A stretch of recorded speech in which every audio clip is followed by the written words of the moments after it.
Hi అండి, అందరికీ నమస్కారం. ఏడుకొండలవాడ వెంకటరమణ అంటే దాని అర్థం మీకు తెలుసా?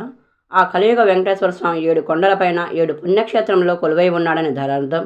అందులో ఒకటి మనం దర్శించుకునే పుణ్యక్షేత్రం ఆ దివ్య తిరుమల. మరి తిరుమల కొండ ప్రవేశం దగ్గర నుంచి స్వామివారి దర్శనం వెళ్ళేదాకా కూడా ఏదో తెలియని ప్రశాంతత మన మనసుకు చేకూరుతుందండి. అది ఆ కొండకు ఉన్న మహిమ. స్వామి దర్శనానికి వెళ్ళేటప్పుడు గోవిందా గోవిందా అను నామంతో స్వామివారిని ఎప్పుడు చూస్తామా కనులారా అనే ఆతృత, ఎన్నో ఆయనకు చెప్పుకోవాలని ఆరాటం మన మనసులో ఉంటుంది.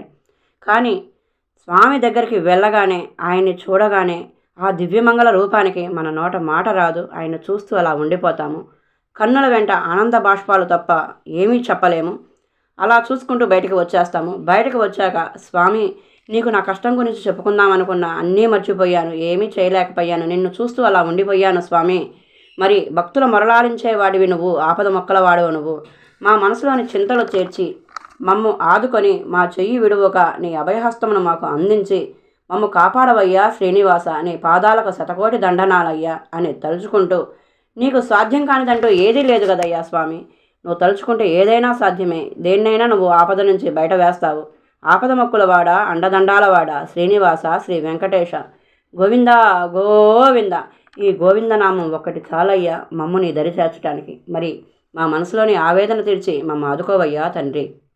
గోవిందా గోవింద.